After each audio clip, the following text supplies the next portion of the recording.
हर तबके के, हर पृष्ठभूमि से आए हुए लोग एक साथ एक जगह बैठे, बातचीत करें। ये बात कभी भी तानाशाह राजाओं को पसंद नहीं आती। वो चाहते हैं कि लोग उनसे डर कर रहे हैं, बंट कर रहे हैं, आपस में उलझे रहे।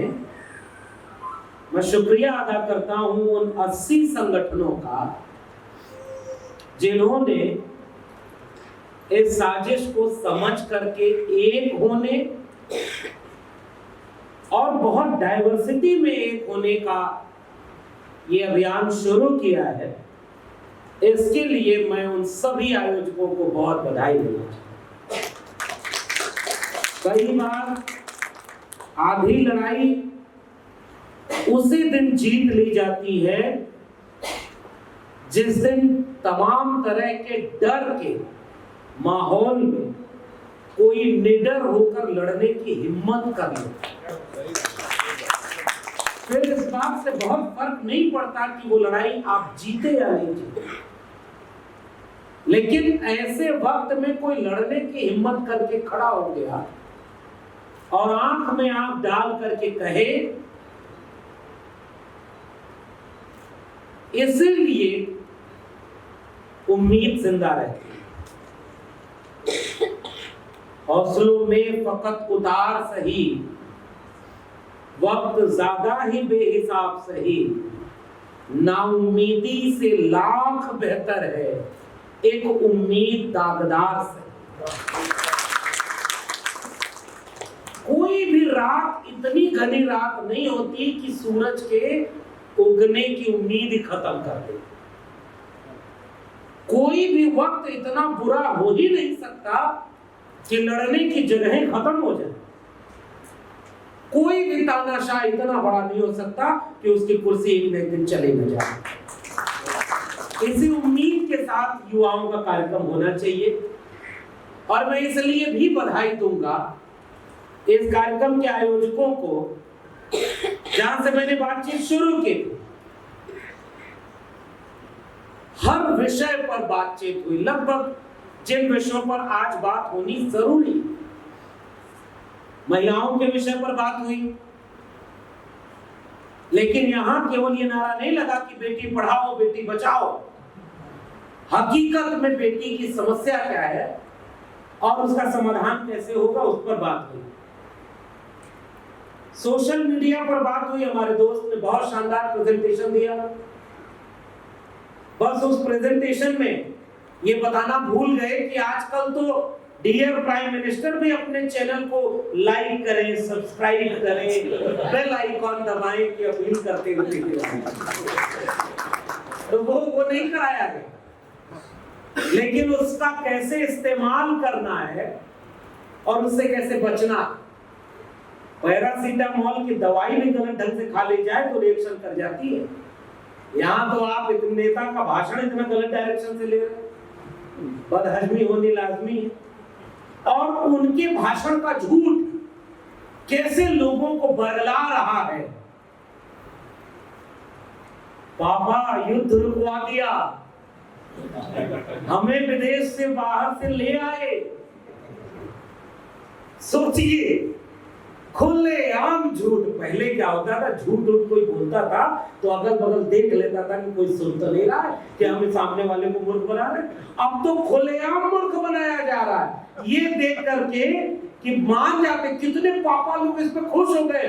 हाँ, युद्ध रुकवा दिया, हमें तो पता ही नहीं था। और जो युद्ध लड़ रहे हैं उन्हें भी पता नहीं, जा रहे कब रुका, किसने रुकवाया। ऐसे वक्त में जब झूठ का बोलबाला है, सच की लड़ाई लड़ना अपने वक्त में जिंदा होने की निशानी है। और इसके लिए भी आयोजकों को, क्योंकि जो झूठ बोल रहा है ना, उसके पास झूठ को फैलाने के रास्ते बहुत ज्यादा है। पहले के जमाने में जिनके 10 मुंह हुआ करते थे उनको लोग खराब मान देते थे। आजकल तो हजारों मुंह हैं। एक मुंह से कोई तानाशाह कहता है कि देश चलेगा, तो संविधान से चलेगा, दूसरा मुंह उसी शरीर का है, आप समझ रहे हैं ना। वो वहां से बोलता है कि 400 सीट चाहिए क्योंकि संविधान बदलना है। कौन सा सही है भाई? संविधान बचाना है, संविधान बदलना है। ऐसे वक्त में सोशल मीडिया से कैसे आप, क्योंकि एक बात तो सही है कि जो मेन स्ट्रीम मीडिया है उसने 2000 की नोट में चिप ढूंढने का भी झूठ को झूठ नहीं माना, तो हमारे और आपके सच को क्या दिखाएगा? पहले छप के बिका करते थे जो अखबार, वो अब बिक के छपा करते हैं। ऐसे वक्त में जब मीडिया उनकी दरबारी हो चुकी हो तो सोशल मीडिया आपका हथियार है, लेकिन हाँ, उस हथियार को कैसे बच के इस्तेमाल करना है इसका आपको एक सेशन में पढ़ाया बताया। इसलिए मैं कहता हूं कि कितना खूबसूरत मंच।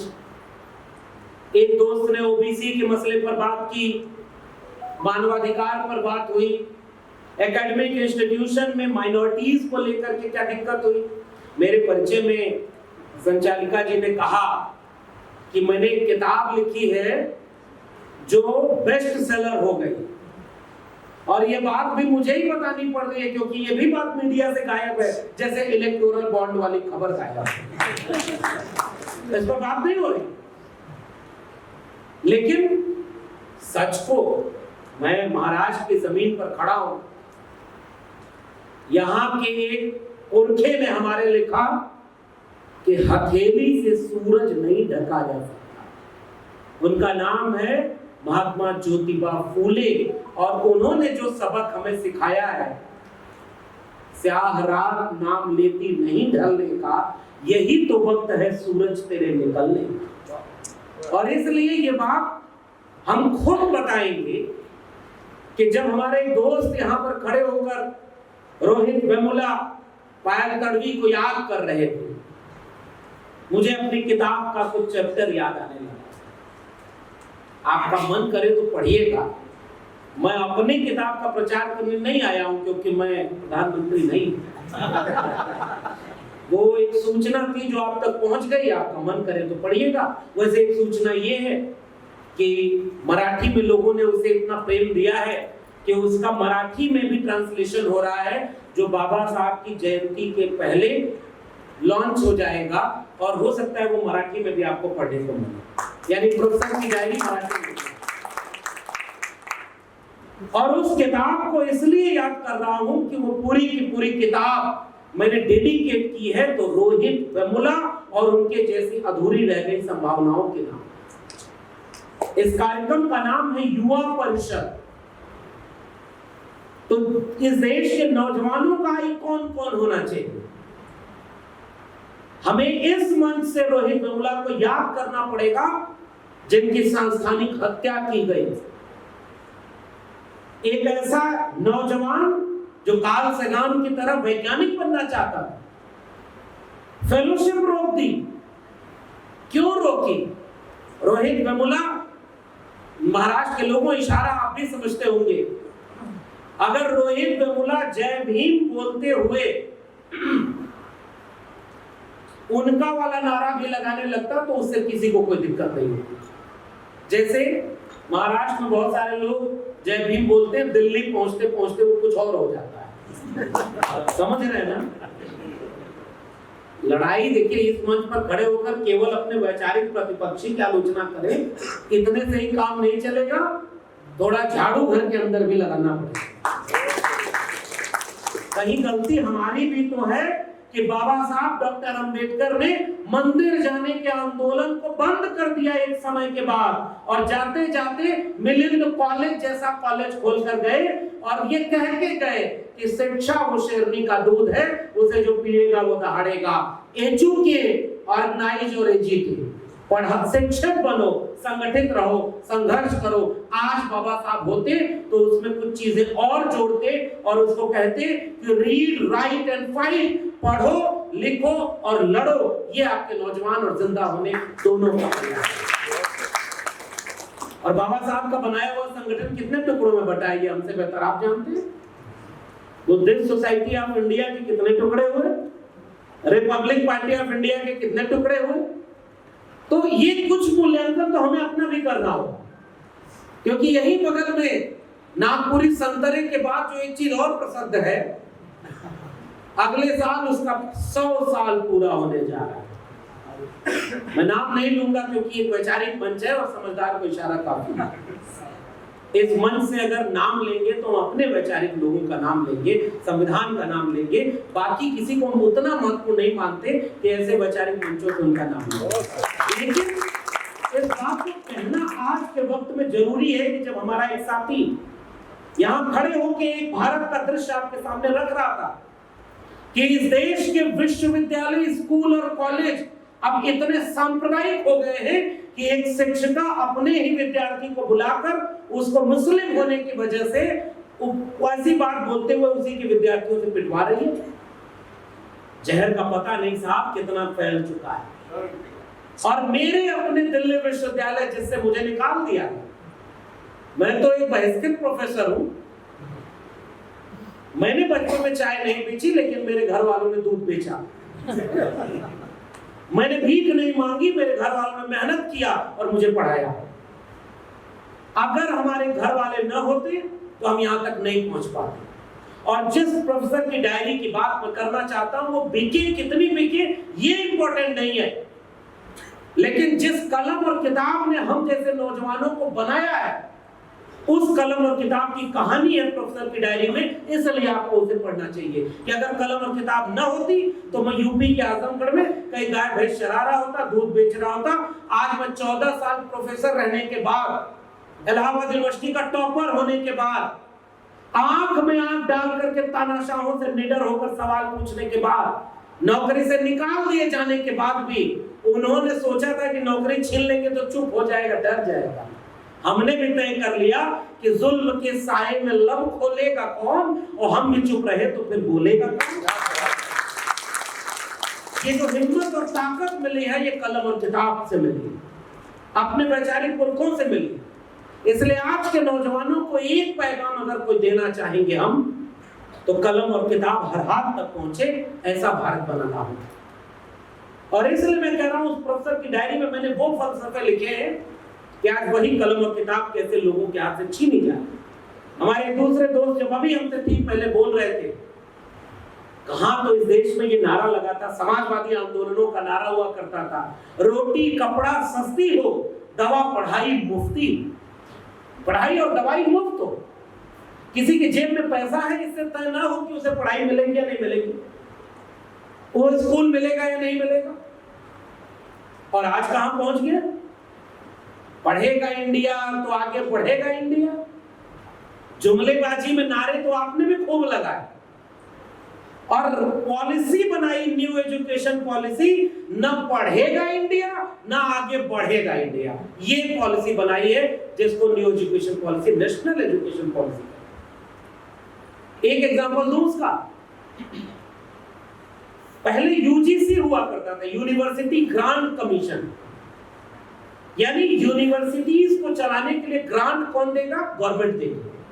और गवर्नमेंट के पास अपना पैसा तो होता नहीं, गवर्नमेंट के पास तो पब्लिक का पैसा है, और वो पैसा सरकार का शिक्षा रोजगार इसमें खर्च हो, तो सरकार पैसा देती है, विश्वविद्यालय स्कूल कॉलेज सरकारी हो, ताकि किसी की गरीबी से, किसी के बेरोजगारी से, किसी का धर्म देखकर, जाति देखकर उसे शिक्षा या दवाई, पढ़ाई या दवाई से वंचित न होना पड़े।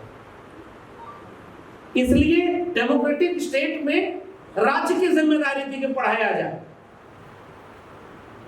और स्कूल कॉलेज विश्वविद्यालय सबके जिम्मे खोलेंगे।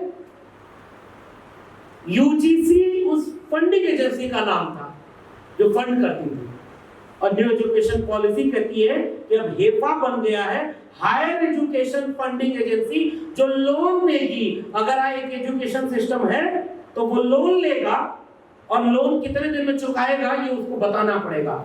मैं दिल्ली विश्वविद्यालय में पढ़ाता था, हजारों करोड़ रुपए दिल्ली विश्वविद्यालय लोन ले चुका है, जेएनयू हजारों करोड़ रुपए लोन ले चुका है, और एक एमओयू साइन हुआ है, और उस एमओयू में उसे बताना पड़ेगा कि कितने साल में ये पैसा वापस गवर्नमेंट को लौटाएंगे। अगर एजुकेशनल इंस्टीट्यूशन को पैसा लौटाना है तो उसके पास पैसा आना होगा। तो एजुकेशनल इंस्टीट्यूशन के पास पैसा आने के सोर्स क्या है?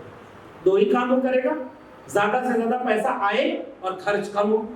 खर्च कम हो इसके लिए क्या करेगा? ठेके पर प्रोफेसर रखेगा, ठेके पर कर्मचारी रखेगा, कॉन्ट्रैक्ट पर लोग रखे जाएंगे, और जब कॉन्ट्रैक्ट पर गुरु रखे गए, ठेके पर गुरु रखे गए, उसी दिन जिल्लई ने जोर से भाषण देके बोला कि हम विश्व गुरु बनने जा रहे हैं, ताकि उधर सबका ध्यान चला गया और इधर से पॉलिसी पर कॉन्ट्रैक्ट टीचिंग आ गई।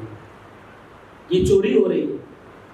और ठीक उसी समय पैसा आएगा कैसे? विद्यार्थियों की फीस से। मैं जब दिल्ली विश्वविद्यालय में पढ़ाने गया तो जिस कोर्स की फीस 4,000 रुपए थी, 14 साल बाद उसी कोर्स की फीस लगभग 40,000 पहुंच गई। एजुकेशन बिक गई और लोगों को पता ही नहीं चला, क्योंकि उसने तो क्लियर ही नहीं किया कि चौथी पास है या इंटायर पॉलिटिकल साइंस में डिग्री लिया हुआ है। पता है ना, अभी तो डिग्री का भी पता नहीं, ओरिजिनल है फेक है, इस पर विद्वानों में मतभेद है।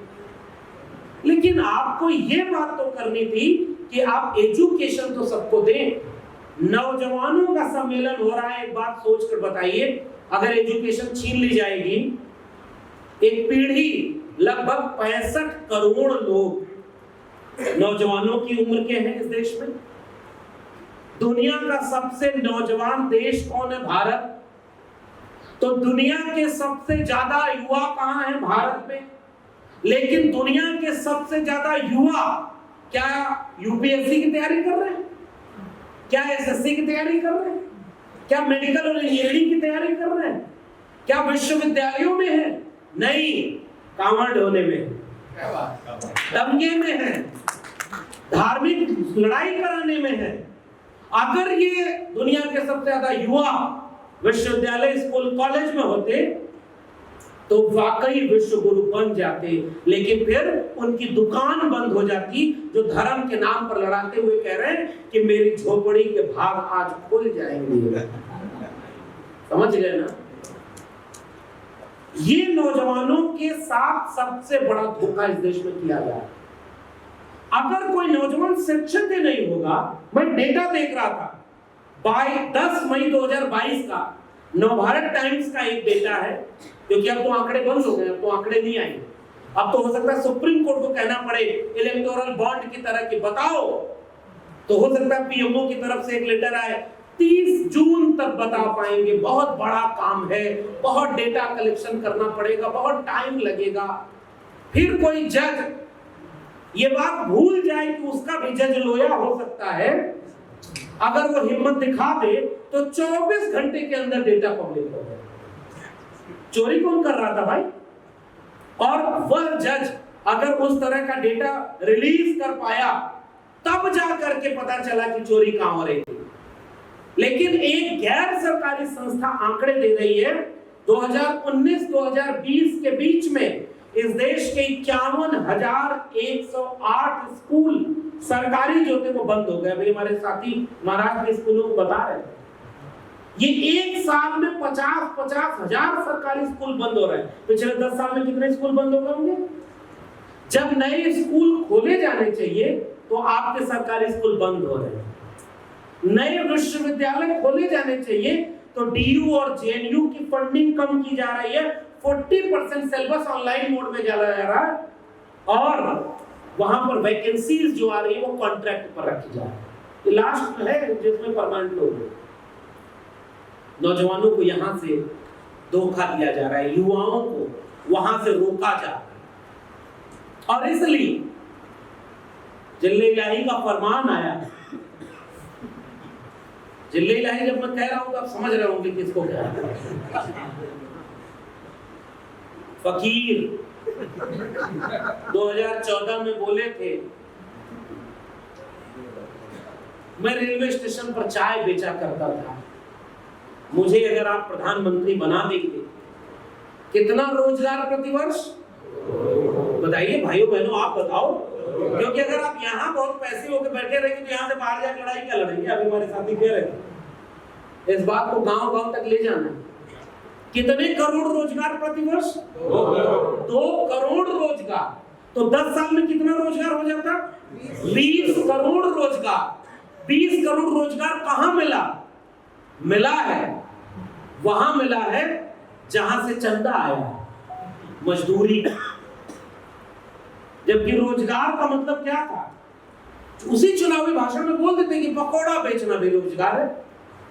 पकौड़ा तो जैसे लगता है 2014 के पहले पकौड़े नहीं बिकते थे क्या?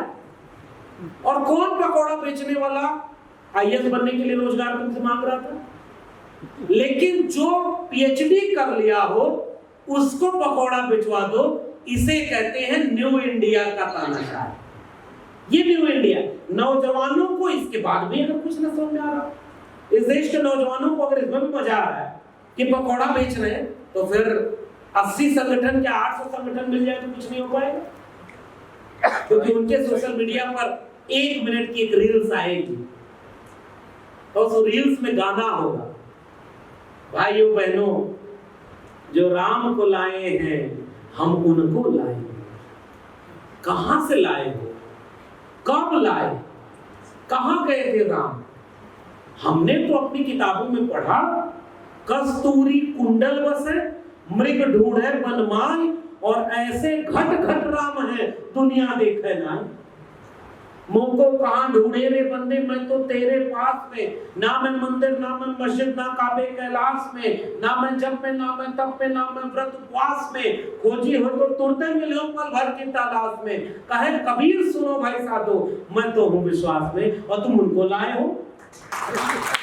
आप कल्पना करिए कि जिस बात से लोगों की धार्मिक भावना आहत होनी चाहिए थी, उस बात पर लोग वोट दे रहे हैं, एंजॉय कर रहे हैं।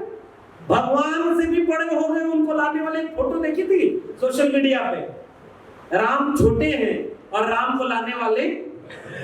गांव में जाइएगा लोग ये मानते हैं कि हाँ राम को वही लाए। जो सबको लाया है वो उनको लाए। क्यों लाए हैं पता है? क्योंकि आप उसी के नाम पर वोट दें। और ये आंकड़ा आप न पूछें कि भैया जब सरकारी स्कूल खोला जाना था इतना स्कूल बंद क्यों? एक विश्वविद्यालय है जवाहरलाल नेहरू विश्वविद्यालय, क्या आपको नहीं नागपुर में रह करके ये महसूस होता? नागपुर तो फिर भी एक मेट्रोपॉलिटन सिटी में आ गया है। यहां से 400 किलोमीटर दूर, कई बार मैं उन इलाकों में भी गया हूं, वहां के बच्चे वहां घर रहने को ठीक से घर नहीं, पीने को साफ पानी नहीं, उनके पास सपने देखने के भी कितने मौके। मैं यूपी से आता हूं, मेरे पूर्वांचल में भी वैसे ही हाल है। उन गांवों में वाकई झोपड़ी के भाग नहीं चले, क्योंकि वहां ना अस्पताल है ना स्कूल है। जब उन्हें शिक्षा मिली नहीं और उन्हें ये पता नहीं कि शिक्षा किसकी वजह से नहीं मिली, उनको लगता है कि शिक्षा उन्हीं की वजह से, क्योंकि पूर्व जन्म में हो सकता है उन्होंने कोई पाप कर दिया था कि वो उस घर में पैदा नहीं हुए जिस घर में प्री वेडिंग सेरेमनी ही 1200 करोड़ रुपए की हो और सब लोग जाकर वहां डांस कर रहे हैं। वो भी तो एक इंसान ही है ना।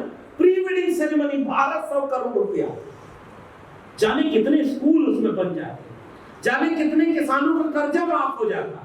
अरे वो सब छोड़िए, एक कंपनी जिसके यहाँ ईडी और सीबीआई की रेड पड़ती है 3 दिन बाद इलेक्टोरल बॉन्ड से इतना चंदा पहुंचा देती है कि अगर वही चंदा लगा दो तो पूरे देश के सरकारी स्कूलों के मास्टरों का पूरे साल की सैलरी पूरी हो जाती है।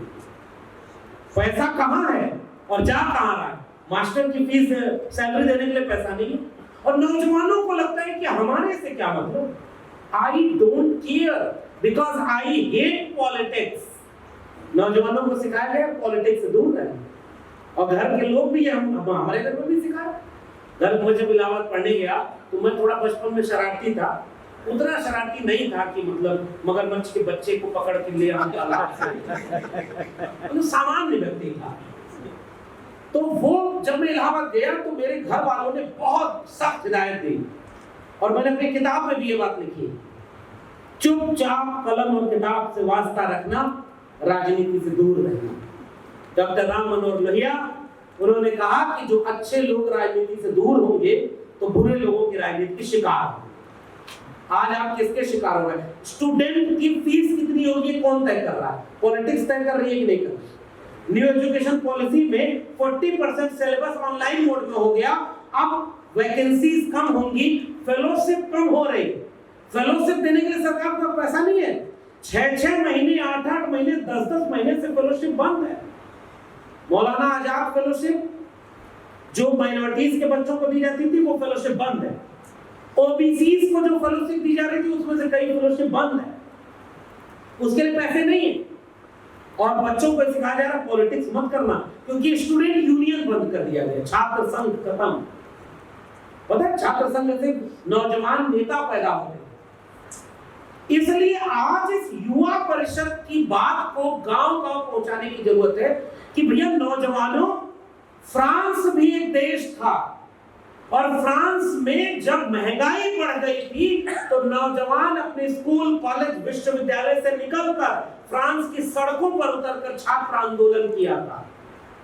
और फ्रांस का प्रोफेसर अपने विद्यार्थियों के आंदोलन में आगे आगे खड़े होकर के पूरी क्रांति की अगुवाई कर रहा था। उसका नाम था ज्यां पाल सार्त्र, अगर आपने सुना हो तो। दुनिया का बड़ा फिलोसोफर था। और आजकल के विद्यार्थी क्या कर रहे हैं? कॉलेज कैंपस के भीतर जय श्री राम का नारा लग रहा है, प्रोफेसर भी झूम रहा है, विद्यार्थी भी झूम रहा है, क्योंकि दोनों को पता है ये वीडियो बना करके वहां नागपुर के हेडक्वार्टर तक जाएंगे तो विद्यार्थी का पीएचडी में एडमिशन हो जाएगा, प्रोफेसर वाइस चांसलर बन जाएगा और जो अगला उसका स्टूडेंट है वो उधर हो जाएगा, क्योंकि मेरिट का तो कोई मतलब नहीं रहा। वाइस चांसलर कौन बना रहा है? यहां से तय हो रहा। तो उस देश के नौजवान को पता ही नहीं है कि उसका रिस्पॉन्सिबिलिटी क्या है। और छोड़िए विदेशों का उदाहरण, इस देश के उदाहरण को सुनिए ना। इमरजेंसी लगानी पड़ी, एक वक्त था तानाशाह एक और इस देश पे हुए। और उस समय जब छात्र आंदोलन था वो भी गुजरात का ही था, शुरुआत वहीं से हुई थी। विद्यार्थियों ने अपने मेस की रोटी का दाम थोड़ा सा बढ़ गया था, विद्यार्थियों ने आंदोलन किया था कि हमारी रोटी आप महंगी क्यों कर रहे हो। और वो गुजरात का छात्र आंदोलन बिहार के समाजवादी आंदोलन से जुड़ गया और पूरे देश में इतना बड़ा आंदोलन खड़ा हुआ कि 1975 में इमरजेंसी लगानी पड़ गई। आज का छात्र एक भी आंदोलन कर पा रहा? क्योंकि जो छात्र आंदोलन करना चाहा उसे आपने उमर खालिद बना दिया। 1000 दिन से ज्यादा हो गया और उमर खालिद जेल में है, अभी तक उसके ऊपर आरोप तय नहीं हुआ। लेकिन मैं अगर उमर खालिद का नाम ले लूंगा तो मेरी वीडियो अगर सोशल मीडिया पे जाएगी तो मुझे नीचे कमेंट में मेरे अपने परिवार के लोग, कहते हैं ना 140 करोड़ मेरा परिवार है, उसी परिवार के लोग मुझे मुल्ला कह के गाली देंगे, जबकि मैं मुसलमान नहीं हूं। कल्पना करके देखिए कि अगर मैं मुसलमान होकर के उमर खालिद की बात करता तो क्या होता।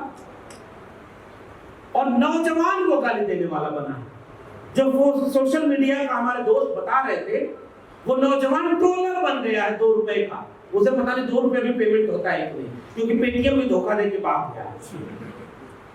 ये नौजवान कहां खड़े, वो ट्रोलर बन गए।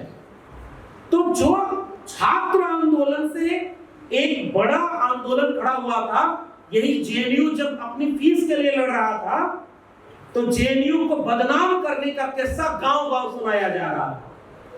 5 रुपए में खाना खाओगे, 30 साल तक पीएचडी करोगे, और ये बात वो कह रहा था जो उसको पढ़ने का मौका ही नहीं मिला। तो जब जेएनयू का अपमान किया जा रहा था तब आपको मजा आ रहा था। जब डीयू के प्रोफेसर लड़ रहे थे और उनका हक छीना जा रहा था तब गांव में आपको बैठ करके मजा आ रहा था। जब आपके बच्चे फीस पढ़ने का आंदोलन करके लाठी खा रहे थे तब गांव में आपको मजा आ रहा था।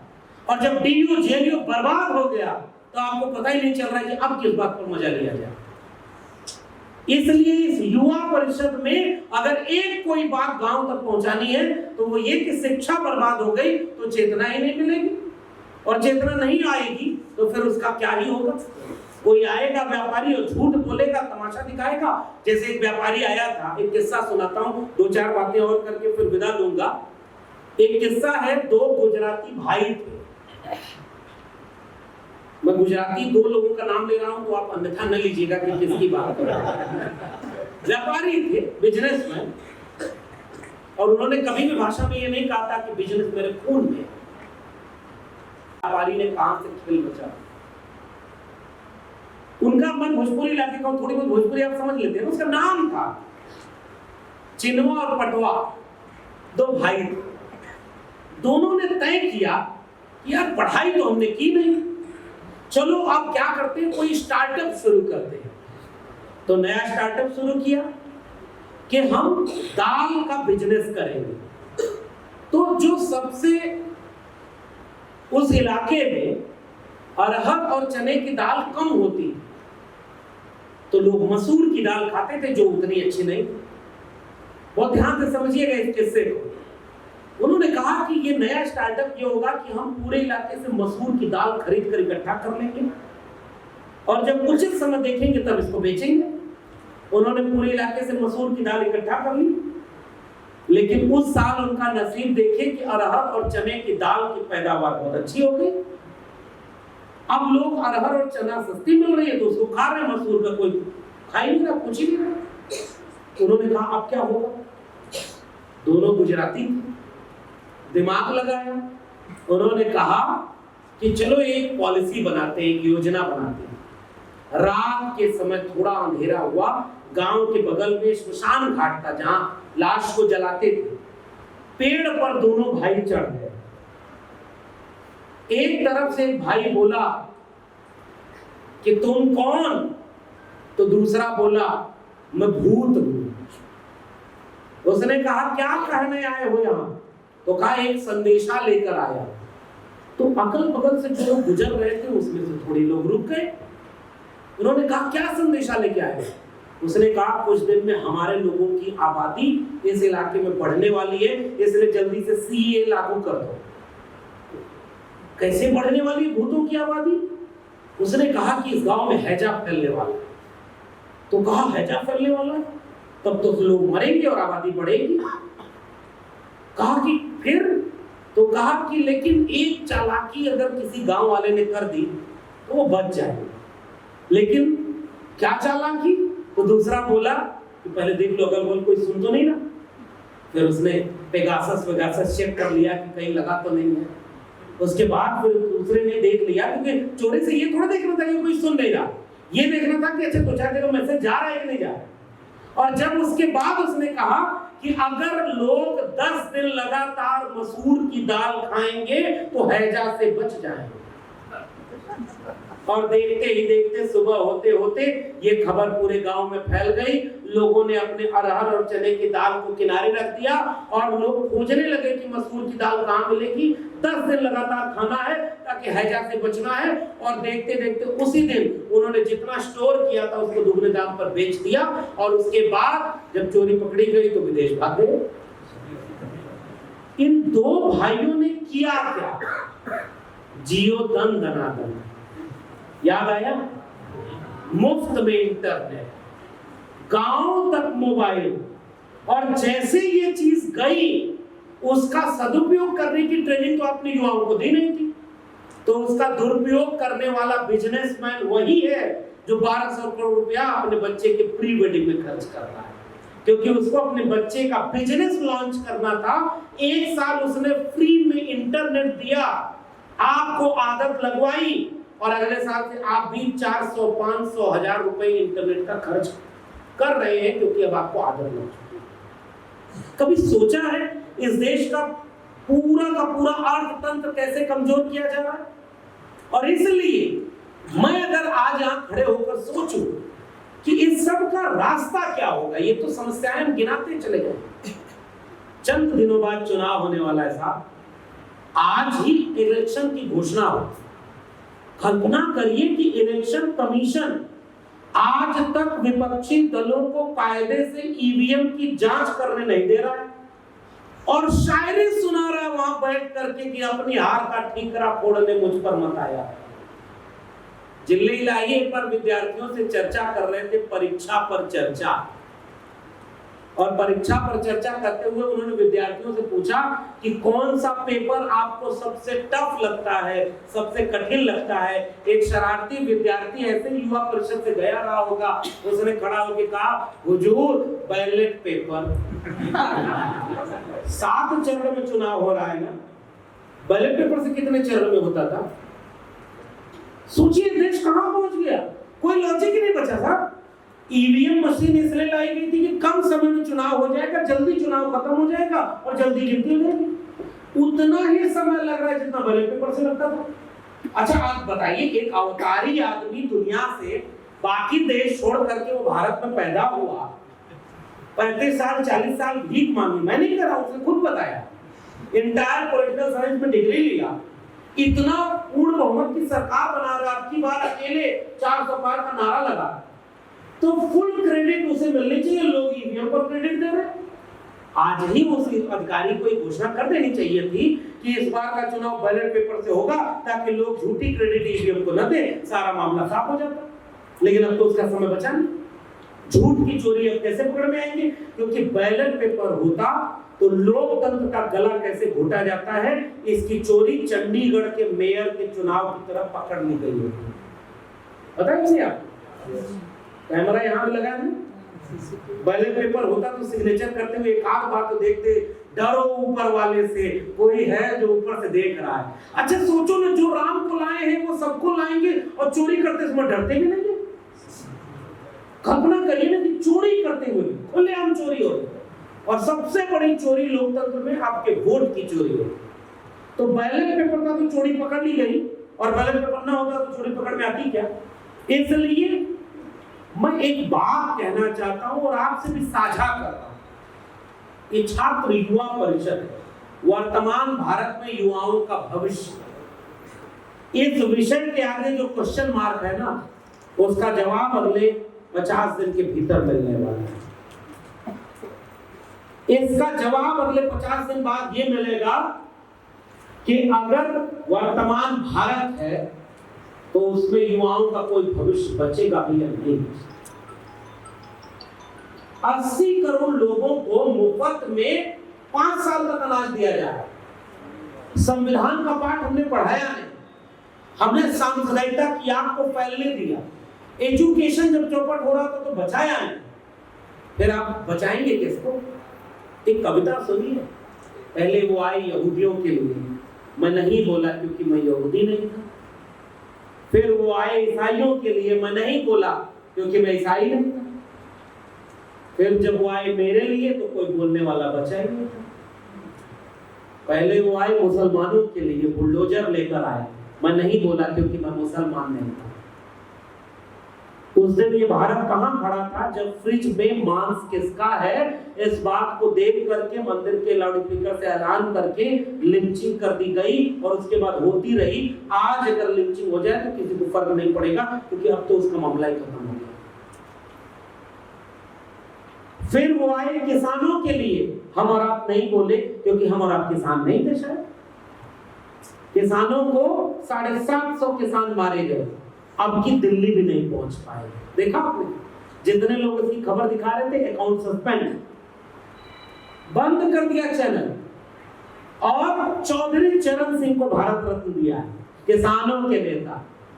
चौधरी चरण सिंह कहा करते थे कि ये देश की मीडिया जब तक मुझे आलोचना करे, मेरे खिलाफ लिखे, तब तक समझना कि किसानों में तुम्हारा हूं, और जिस दिन ये मीडिया मेरी तारीफ करने लगे मेरे लोगों, उसी दिन समझ लेना कि मैं बिक गया। वो चौधरी चरण सिंह जो कहते थे कि इस मुल्क की तरक्की का रास्ता खेतों और खलिहानों से होकर गुजरता है। वो चौधरी चरण सिंह जो कहा करते थे कि टाटा बिरला की जागीर नहीं, ये भारत देश हमारा है। उस चौधरी चरण सिंह को भारत रत्न दिया उसी सरकार ने जो किसानों को आंदोलन भी नहीं करने दे रही है, गोली और आंसू गैस के गोले छोड़े जा रहे हैं। कहां है ये वर्तमान में युवाओं का भविष्य? 99% लोग किसान परिवार से आते हैं, तो खेती किसानी बर्बाद हुई तो हम नहीं बोले। तो जब हमारा विश्वविद्यालय और स्कूल बर्बाद हो रहा था तो कोई नहीं बोला। ये तो बहुत व्यवहारिक सी बात है। टुकड़े टुकड़े में करके तोड़ा गया। मेरे पिताजी एक बार मुझे खरीदने अंगूर भेजे, और मुझे ये कहानी बहुत मारक लगती है। मैंने सोचा कि कम पैसे में ज्यादा अंगूर खरीद कर दिखाऊंगा, तो मैं अंगूर लेके आया और मैंने कहा 10 रुपए में देखिए 5 किलो अंगूर लेके आया। हालांकि ये तब की बात है जब रुपए की कीमत डॉलर की तुलना में, सतयुग की बात है, अब तो इतना अंगूर कहाँ मिलेगा। उन्होंने कहा कि ये सस्ता क्यों ले आए। मैंने कहा कि ये अलग अलग टुकड़े में पड़ा हुआ था उसी ठेले का। तो कहे दूसरा अंगूर कितने रुपए का, मैंने कहा 20 रुपए किलो। उन्होंने पूछा कि क्यों वो महंगा था, वो समझ पाए। मैंने कहा नहीं, केवल इतना ही था, वो गुच्छे में था और ये टूटा हुआ था। उन्होंने कहा इससे यही सीख मिलती है कि अगर टुकड़े में बिखरे रहोगे तो औने पौने दाम पर खरीदे और बेचे जाओगे, अगर एकजुट रहोगे तो तुम्हारी कीमत ज्यादा है। आज अगर इस देश को बचाना है और नौजवानों को बचाना है तो ये जितनी लड़ाइयां हम अलग अलग लड़ रहे हैं उन सारी लड़ाइयों को एक जगह लाना होगा। और इसलिए मैं आपकी बहुत बधाई देता हूं कि आपने 80 संगठनों को एक जगह लाने की कामयाबी हासिल की। और इस लड़ाई को लड़ा कैसे जाएगा, इस लड़ाई को लड़ने का क्या टूल है? झूठ के सामने सच की लड़ाई, नफरत के सामने मोहब्बत की लड़ाई। कल्पना करिए, मैं जिस कॉलेज में पढ़ाता था, मेरे कॉलेज में हर तरह के लोग हुआ करते थे। मेरे कॉलेज का नाम था जाकिर हुसैन तहलील कॉलेज। मेरी किताब में मैंने कॉलेजेस के नाम बदल दिए हैं। आपको पढ़ने का मन करे तो जरूर पढ़िएगा प्रोफेसर की डायरी। वो बताएगी कि कैसे मेरे विश्वविद्यालय भी कम्युनल हो रहे थे, हमने अपनी आंखों से उसे कम्युनल होते हुए देखा। मेरे कॉलेज में जो मुस्लिम बच्चे थे और कर्मचारी थे, वो जहां नमाज पढ़ा करते थे, कुछ दिनों बाद उसी के बगल में कुछ लोग हनुमान चालीसा पढ़ते थे। ठीक उसी समय पर उन्हें चढ़ाने के लिए बैठे। क्योंकि आज से 10 साल पहले यही काम जब मेरे गांव में होना शुरू हुआ था तो मुझे लगा था कि ये मेरे घर तक नहीं आएगी। चे गुवेरा दुनिया के बड़े क्रांतिकारी थे। उन्होंने कहा कि अगर आप पड़ोसी के घर लगी हो तो आपका घर बहुत दिन तक महफूज नहीं होगा। इसलिए इस देश के नौजवानों को आपस में बांटा है। इसलिए आज वो नौजवान अपनी फेलोशिप बचाने के लिए भी नहीं लड़ पा रहा है। आज वो नौजवान ये बात समझ ही नहीं पा रहा है कि उसका भविष्य कहां से लूटा जा। इसलिए मैं कह रहा हूं, हमारे यहाँ हिंदी में एक कविता लिखी हुई है, सच है विपत्ति जब आती है कायर को ही डर पाती है, सूरमा नहीं विचलित होते, पग एक नहीं धीरज खोते, विघ्नों को गले लगाते हैं, कांटों में राह बनाते हैं, चढ़ खुद विपत्ति पर तू छा जा, मेरे किशोर मेरे ताजा, तू स्वयं महाभयकारी है, क्या कर सकती चिंगारी। और ये बात अगर हम इस देश के नौजवानों तक पहुंचा पाए, कोई बचा सकता है अगर इस देश को, तो इस देश का नौजवान ही बचा सकता है। क्योंकि 2019 में इस देश के नौजवानों से वोट मांगा गया था ये कहते हुए कि मेरे फर्स्ट टाइम वोटरों, पुलवामा के नाम पर वोट देना। भूले तो नहीं है आप? इस बार पहले मंदिर के बाद, उसके बाद चुनाव के ठीक पहले सीएए लाने की बात, कहां गया वो 10 साल का वादा जिसका आपको रिपोर्ट कार्ड लोगों को देना था कि कितनी गारंटी पूरी हुई। आज सुबह का एक वाकया है और मैं एक किस्से से आखिरी की 1-2 बातें कह के फिर खत्म करूंगा। मैं नागपुर आने के लिए दिल्ली जहां एयरपोर्ट पर बैठा, 4-5 लोग बैठे थे और कॉन्फिडेंस देखिएगा। एक आदमी दूसरे आदमी से बोला कि आज तो चुनाव घोषित होने वाला है। सब अननोन थे, बढ़िया कपड़े लगते हुए, सूट बूट पहने हुए। दूसरे ने कहा क्या चुनाव अब की बार तो 400 पार है, कॉन्फिडेंस देखिए। दूसरा बोला अरे नहीं नहीं चुनाव तो करना पड़ेगा। अरे सब पता है कौन है उसके आगे, उसने सबको ठीक कर दिया।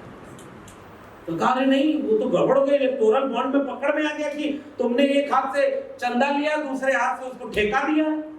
तो कहा तो क्या हुआ, पहले वाले लोग कुछ करते थे तो बताते थोड़े ही थे। तो उसने कहा नहीं उसमें ये भी पकड़ में आया है कि जो चंदा नहीं दे रहा तो उसके घर तुमने ईडी भेजी, सीबीआई भेजी, और जब ईडी और सीबीआई भेजी तो अगले दिन उसने चंदा दे दिया। तो कहा कि यही तो होती है ताकत, शेर है, सीधे सीधे जो नहीं माना उसको डरा के ले लिया चंदा। मैं चुपचाप दोनों को सुन रहा था। उसके बाद उसने कहा कि देश की तरक्की अगर चाहिए तो तानाशाह चाहिए। ये जब कार्यक्रम शुरू हुआ तो हमारी सबसे पहली साथी वक्ता ने तानाशाह से शुरू किया था। जिस दिन तानाशाह ये डर, ये ख्वाब खत्म कर देगा कि, और उसने उदाहरण क्या दिया पता है, तमिलनाडु अलग कहता है हम हिंदी नहीं बोलेंगे, नागपुर वाले कहते हैं हम मराठी बोलेंगे, यूपी बिहार वाले हिंदी करते हैं। ये देश को कोई एकजुट रख सकता है तो एक लीडर तानाशाह होना चाहिए जो उसी जिले इलाही की तरह है। मैं चुपचाप बैठ के यही सोच रहा था, इस कॉमन सेंस को गांव तक पहुंचा दिया गया। इस झूठ पर लोग सच मानते हैं, जैसे वही कि पापा उन्होंने युद्ध रुकवा दिया। ये हम और आप हंस सकते हैं, लेकिन गांव जाकर पूछ लीजिएगा, जो राम को ला सकता है वो युद्ध रुकवा सकता है। अमेरिका का राष्ट्रपति इनसे चाय पूछ कर पीता है। गांव में ये भी लोग मानते हैं। इलाहाबाद में पढ़ा करता था, हमारे आवाज इंडिया के साथी आए हुए भी थोड़े दिन पहले, हम लोग वही बात कर रहे थे। तो इलाहाबाद में जब माघ मेला कुंभ लगा था तो एक आदमी बैठ करके उसी समय समझाने लगा कि गुजरात के भुज में भूकंप कैसे आया है पता है? तो कहा नहीं पता है। तो उसने कहा कि धरती गोल होती। कॉन्फिडेंस देखिए झूठ बोलने वाला, वो झूठ बोल रहा था इतने सलीके से, मैं एतबार न करता तो और क्या करता। तो वो आदमी ऐसे गोल हाथ बनाया और कहा धरती ऐसी गोल। बाकी सब लोग ऐसे बैठे, हाँ गोल। कहा कि जब कुंभ लगा तो ज्यादा आदमी सब इलाहाबाद की तरफ आ गया कुंभ नहाने, तो गुजरात की तरफ से धरती थोड़ी सी उठ गई और इलाहाबाद की तरफ दब गई, इसलिए गुजरात में भूकंप आ गया। बाकी सब करो हाँ बाबा कहाँ थे, वही सब बाबा आजकल पर्चा बना रहे। जहां देखो पाखंड के बीमार बैठे हैं, हजारों लुट गए लाखों यहाँ तैयार बैठे हैं, करके जवानी बर्बाद ऐसे नेताओं के पीछे। अब कहते हैं साहब दुआ करो बेरोजगार बैठे। सीधी सी लड़ाई। जब आपको बेरोजगार किया गया तब आपको पता ही नहीं चला कि सबसे बड़ा मुद्दा इस देश का बेरोजगारी होना था, और 45 साल की बेरोजगारी दर सबसे ज्यादा हो। आज भारत 45 साल से सबसे ज्यादा जो बेरोजगारी दर है उस पर जी रहा है। रुपए की कीमत डॉलर की तुलना में 82-84 रुपए के ऊपर। 2 करोड़ रोजगार देना था, तुम चुनाव में आते नौजवानों केवल एक सवाल पूछना, 2 करोड़ रोजगार देना था, तुम 1 करोड़ के हिसाब से 10 करोड़ का हिसाब देते। तुमने कहा था 100 स्मार्ट सिटी बनाएंगे, 100 स्मार्ट गांव बनाएंगे, तुम 10-10 स्मार्ट सिटी और स्मार्ट गांव गिनाते। तुमने कहा था बुलेट ट्रेन चलाएंगे, तुम बुलेट ट्रेन का एक डिब्बा ही दिखा दो कहां बना है। तुमने कहा था 2022 तक किसानों की आय दोगुनी कर देंगे, तुम कह दो उस किसानों की लागत निकल रही है कि नहीं चुनाव में उनके फसल में। तुमने कहा था 2022 तक हर सर के ऊपर एक छत होगा, बताओ तुमने कितनी छत वहां पर दी, हिसाब तो तुम्हें देना था। 14 में जब आए तो ये कहकर आए थे कि उनको 60 साल दिया, हमको 60 महीने, तो बोला था कि नहीं बोला?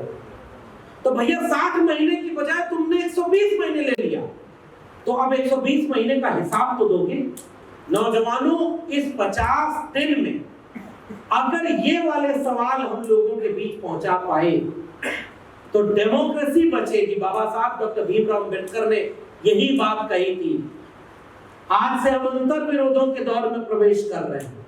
26 नवंबर 1949 को हमने एक व्यक्ति एक वोट का अधिकार तो दे दिया, लेकिन अगर सामाजिक और आर्थिक गैर बराबरी दूर नहीं हुई तो इस देश में राजनीतिक बराबरी ठीक से चल नहीं पाई।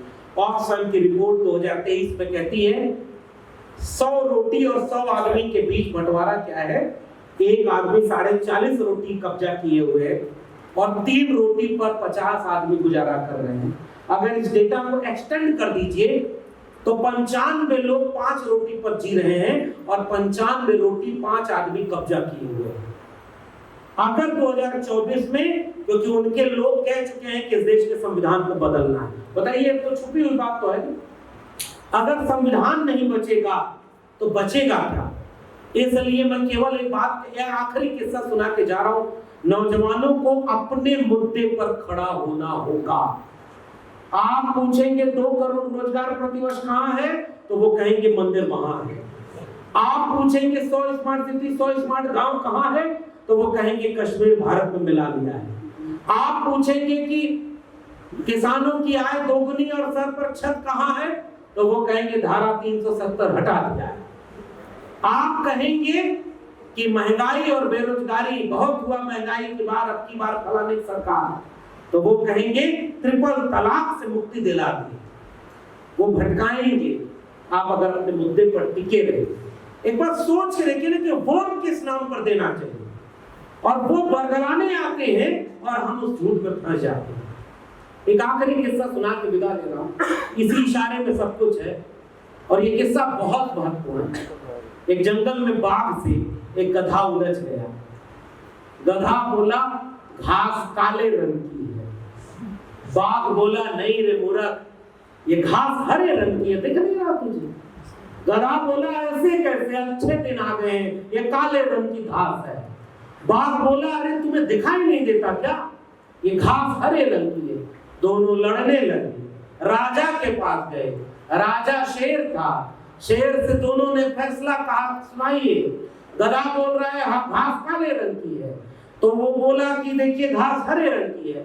शेर ने फैसला सुनाया, गधा सही बोल रहा है। बाघ को 1 साल की आजीवन कारावास की सजा जंगल से बाहर जाने की। गधा नाचते हुए चारों पैर उठाकर खुश होते हुए गया, मैं जीत गया, मैं जीत गया। जब वो गधा नाचते हुए चला गया तो बाघ ने शेर से पूछा कि राजा ये कैसा अन्याय है, आप भी देख रहे हो घास हरे रंग की है और आपने मेरे खिलाफ सजा सुना दी। उस शेर ने जो बोला, इस देश के नौजवानों को यही मेरा पैगाम है। शेर ने कहा कि मुझे पता है ये घास हरे रंग की है, सजा तुम्हें इस बात के लिए नहीं मिली है कि तू गलत है, सजा इस बात के लिए मिली है कि तू गधे से बहस कर रहा है। तुम्हारे जिम्मे और कोई काम नहीं है, तू गधे से उलझा पड़ा है। इस देश के नौजवानों को किस गधे से उलझा दिया गया है, इस बात को इशारे में समझ जाइए। आप सारी चीजों को लौट के आएंगे। हमारा मुद्दा शिक्षा, स्वास्थ्य और रोजगार होना चाहिए था। हमारा मुद्दा कलम और किताब होनी चाहिए थी। हमारा मुद्दा भारत का संविधान होना चाहिए था। हमारा मुद्दा मोहब्बत का भारत होना चाहिए था। ज्योतिबा फूले स्कूल खोलने निकले, घर से निकाल दिया क्योंकि धर्म वालों ने कहा कि धर्म के खिलाफ काम हो रहा था। उनको पहली बार अपने आंगन में जगह देकर स्कूल खुलवाया। उस दोस्त का नाम था उस्मान शेख। ज्योतिबा फूले और उस्मान शेख के सपनों के भारत में कुछ लोग नफरत की आग लगा रहे हैं। इस देश में कोई रोहित बंगला, कोई पाल तरवी बना रहा है। इस देश में नौजवानों को हिंसा की लपट में डाला जा रहा है। अखंड भारत बनाएंगे, हिंदू राष्ट्र बनाएंगे।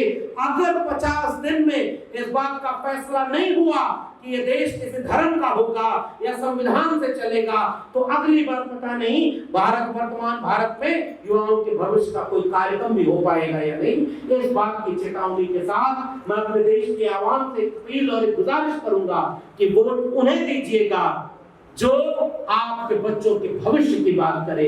वोट उन्हें दीजिएगा जो संविधान की हिफाजत करे। वोट उन्हें दीजिएगा जो आपको रोटी, कपड़ा, मकान और शिक्षा, स्वास्थ्य, रोजगार की बात करे। धर्म के नाम पर लड़ाने वालों को अगर वोट दिया तो मुझे नहीं लगता कि आपके पास कुछ भी बचेगा। जमीन बेच देंगे, गगन बेच देंगे, कली बेच देंगे, चमन बेच देंगे। कलम के सिपाही अगर सो गए तो वतन के सिपाही वतन बेच देंगे। बहुत बहुत धन्यवाद।